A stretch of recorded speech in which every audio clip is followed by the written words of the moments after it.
Namaste guys, so this is some split work that I like to do to increase mobility through the full range of my joints in my hips.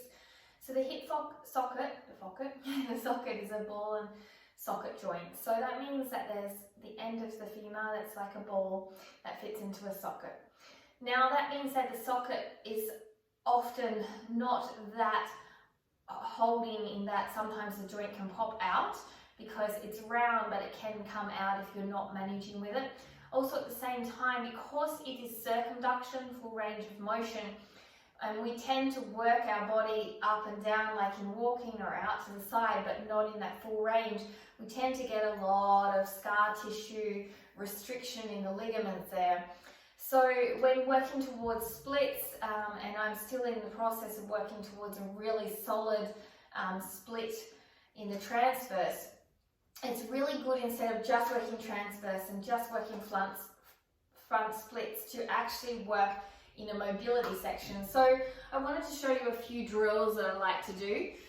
So the first one is once you've warmed up, I like to work into the split, okay? I've got my socks on for a reason because I'm going to be sliding around a bit. Now I like to rock back and forth a little bit. Here you may find that you need to bend up and down a little bit, release any tension at the front leg. Then from there, what I like to do is I like to bring my leg around and work on the other side. Bring it all the way back as much as I can. You might get here and then need to lift up, or bringing it all the way back through. So it's a clockwork pattern, and then rotating from the side up and back. So from there, I like to do it again, bringing it back. So I'll show you from this angle now. Hopefully I have enough space. Sitting up nice and tall from here, bringing my hands in between or at the front, wherever is more comfortable, extending the leg back long and straight and coming into the split, rocking back and forth. Then from here, you will either bring the leg forward and transfer to the other side, or bring the other leg.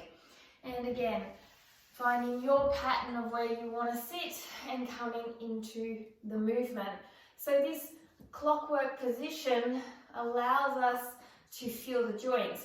Now another way to fully create a circle of it is just bringing it back, opening up into the cobra, then bringing it forward, opening up into the splits.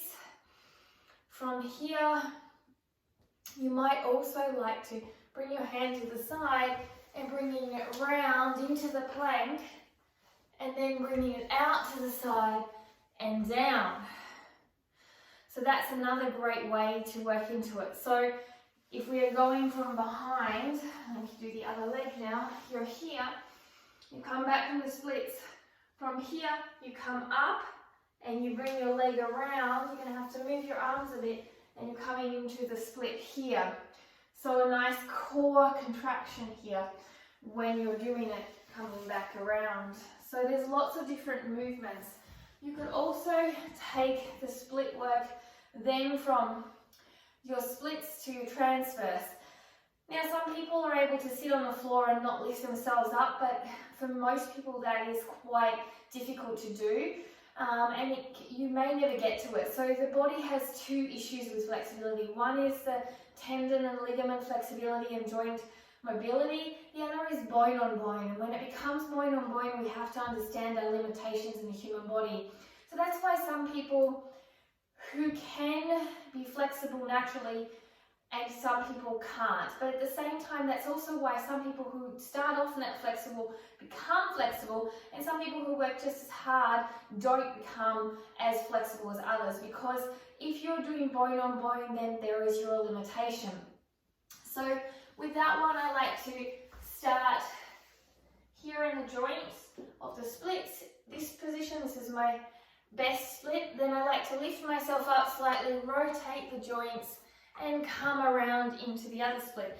You might feel a few clicks and bangs. As I said, some people can just rotate the hips on the ground. That's never been my skill. Personally, I'll keep working towards it, but I don't need to be it to still be happy or to get the middle split. So this is just flossing through the joints as you go through it. and you can take it higher or lower as you get more flexible.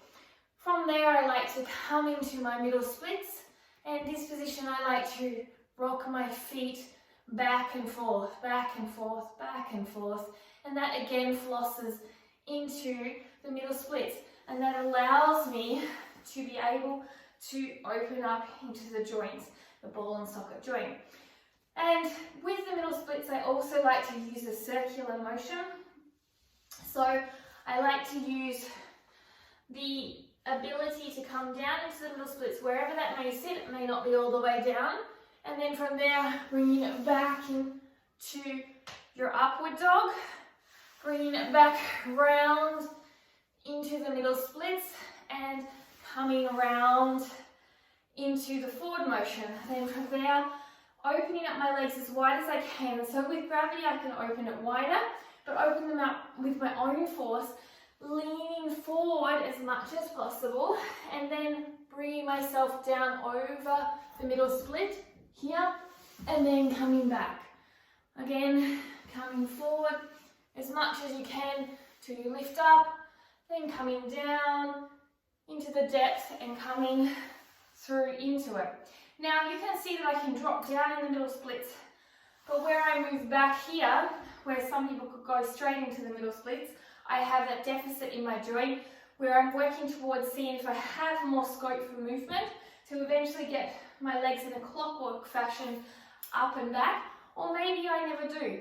But the point is to work towards it, and at the same time know that my limitation is not always in the posture. So here's the posture, here is the middle splits, so I can do those, but as far as moving the joints around, I need to have a little lift. So what I'm trying to do with these movements is work into the fascia to see if I can see that bit there, down, lower, as I transfer through. So these are great movements to allow you to move into a much stronger mobility movement of your splits, to help you grow into your splits, and also at the same time to help you find more mobility in your joints. Now you could also do this, but if you're in this position, starting here, coming around into your plank, and then dropping your hips, then coming up, coming around, holding here, and then sliding your legs forward. So you don't even need to be as low as me.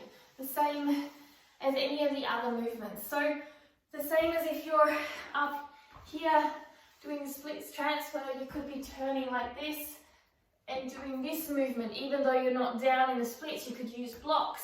So all of this is going to help you to grow your splits and help you just to even increase your hip joints in mobility, floss out with fascia system to get it more mobile. It takes time, and it's not about the depth, it's about the feel. First, it will probably feel like a bit of a clunky chain on the bike, or it's a bit rusty, but over time, as you lubricate the joints through movement and floss it through, it'll get smoother and smoother and more comfortable. Start with 1 or 2 reps and build up to 10, you'll notice a huge difference. So I hope you liked. Don't forget to ring the bell or subscribe, or check out other amazing souls that are teaching incredible stuff here that I'm so grateful for. A lot of people ask me where my practice started. Right here on YouTube was free YouTube videos teaching me how to do yoga, and it's still here today, learning online through videos. It was never a class, it was just showing up on my mat, choosing a video and working with it day in, day out, and that's how anybody can progress. It didn't start from headstands, handstands, gymnast experience or dance. I had none of that. I could barely touch the ground some days. I could not do the splits. I had many limitations, and I couldn't do headstand or handstands, but over 7 years of practice, this is where you end up. So the key is to show up, use what you can with whom you are. That's all you need, and watch your practice change. Namaste.